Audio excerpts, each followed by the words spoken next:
Yuk kembali lagi di channel Pratama Anime. Kali ini kita akan membahas spoiler BTTH Season 5 episode 62. Kita langsung aja ke pembahasannya. Lagi dan lagi terjadi perubahan dari versi alur cerita novelnya. Tidak ada ciuman perpisahan, hanya saling bertemu saja, tapi mau gimana lagi, kita nikmatin aja. Kembali ke topik rencana pembentukan aliansi yang telah buat keluarga kekaisaran dan juga asosiasi alchemist resmi bergabung dengan aliansian. Setelah semuanya selesai, Xiao Yan bisa dengan lega melakukan terobosan untuk naik ke ranah Do Huang. Xiao Yan melakukan reset tempat yang damai dan tempat itu adalah pegunungan binatang ajaib. Sebelum beranjak pergi, Xiao Yan menyerahkan pil pemulihan kehidupan kepada kakak dan menyerahkan urusan aliansian kepada kakak tertua. Barulah setelah itu Xiao Yan membawa Xian untuk pergi ke pegunungan binatang. Xian juga hampir menerobos dan berkat Yuan yang diberikan Xiao Yan jaraknya sudah sangat dekat. Xiao Yan ingin membawa Xian sendiri, tapi Ratu Medusa tidak mengizinkan. Ratu Medusa berkata bahwa ia harus selalu ada di sisi Xian untuk menjaganya. Karena ini keinginan Ratu Medusa, Xiao Yan membiarkan Ratu Medusa ikut serta ke pegunungan binatang. Xiao Yan, Xian dan Ratu Medusa tiba di puncak pegunungan dengan cepat dan mereka singgah di kota Kingsan terlebih dahulu. Kota Kingsan adalah kota kecil. Disinilah pertemuan pertama Xiao Yan dengan dokter peri kecil. Saat tiba di kota ini mereka jadi perhatian orang-orang, terutama Ratu Medusa dan Xian. Kecantikan Ratu Medusa menggoda semua laki-laki dan keimutan Xian meruntuhkan hati mereka. Karena hal ini Xiao Yan ingin bergegas meninggalkan kota Kingsan.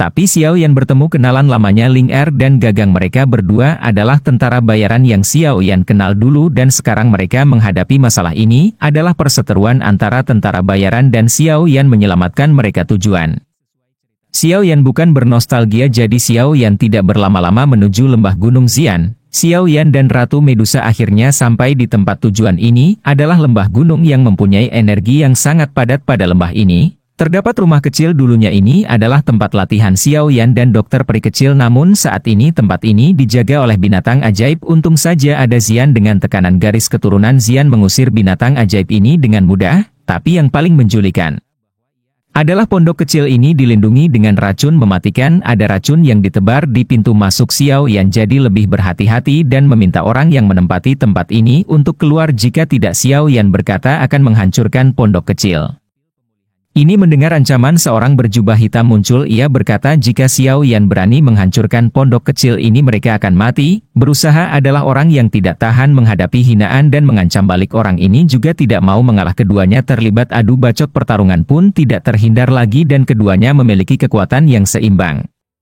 Tapi wanita misterius ini memiliki keunggulan, yaitu turun racun yang sangat menakutkan. Ratu Medusa yang ahli menggunakan racun saja tidak berani gegabah saat pertarungan melawan Ratu Medusa. Racun dari orang itu terus menyebar dan Xian terkena racun tersebut. Melihat Xian yang terkena racun, Xiao Yan maju menghampiri Ratu Medusa. Xiao Yan tidak langsung menyerang tapi menanyakan identitas orang berjubah hitam ini. Xiao Yan menyebutkan kalau pondok kecil ini adalah sesuatu yang ia temukan bersama temannya terlebih dahulu, bukan milik dari orang berjubah hitam tersebut. Mendengar klaim Xiao Yan, orang berjubah hitam tidak lagi menyerang. Ia mundur dan memberikan penawar racun untuk Xian. Nah, di sini dulu guys, kalian mungkin sudah bisa menebak kalau orang berjubah hitam ini adalah teman lama Xiao Yan, dokter peri kecil sang wanita racun.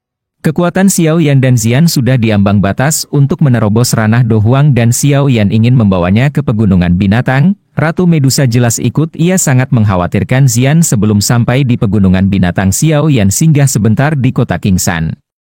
Di kota ini Xiao Yan bertemu kenalan lama Gagang dan juga Ling Er. Xiao Yan memberikan mereka botol yang berisi teratai api. Versi kecil ini cukup untuk berhadapan dengan seorang Daoling. Adapun Xiao Yan, ia melanjutkan perjalanannya ke lembah gunung. Di lembah ini terdapat pondok jerami. Ini adalah tempat latihan Xiao Yan beserta dokter peri kecil. Dulu saat Xiao Yan ingin masuk, Ratu Medusa merasakan bahaya. Rupanya di pondok itu sudah ditempati oleh orang lain.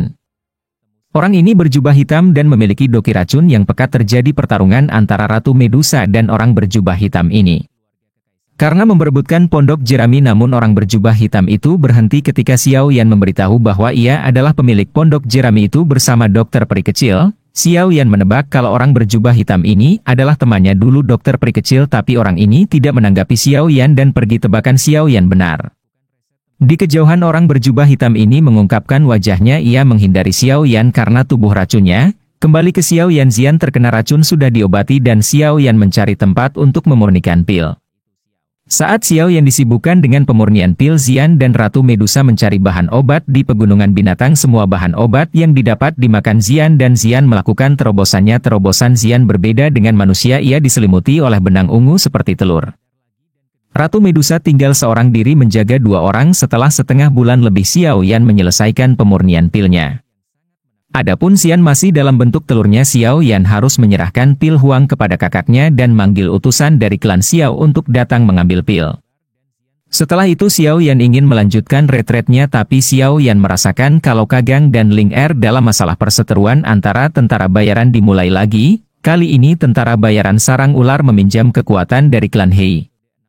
Pemimpin klan Hei ini adalah seorang Do Huang dan ia sangat tertarik dengan botol teratai api. Botol teratai api yang diberikan Xiao Yan kepada Kagang berhasil membunuh dua orang Daoling dan pemimpin klan Hei ingin mencari orang yang membuatnya. Xiao Yan datang di waktu yang tepat sebelum Kagang diinjak oleh pemimpin klan Hei. Xiao Yan muncul di tempat itu, tapi karena penampilan Xiao Yan yang mudah banyak orang yang meremehkannya meskipun diremehkan. Xiao Yan tetap tegas. Xiao Yan berkata agar mereka mundur dalam 10 menit, kalau tidak mereka akan merasakan akibatnya. Pemimpin klan Hei tidak percaya dan menyerang Xiao Yan, tapi setelah serangan pertama pemimpin klan Hei langsung kena mental. Aura Xiao Yan sudah di ranah Do Huang. Mereka langsung menebak kalau pemuda di depan mereka adalah pemimpin aliansian. Saat mengetahui kebenarannya, pemimpin klan Hei langsung membungkuk seperti pelayan meminta ampunan pemimpin aliansi. Selanjutnya barulah Xiao yang melakukan terobosan ke ranah Do Huang. Tunggu di episode 64 guys, dan jangan lupa like, komen dan subscribe ya guys. Bye bye guys, jangan lupa like, komen dan subscribe. Jangan lupa tonton video selanjutnya, kan seru guys.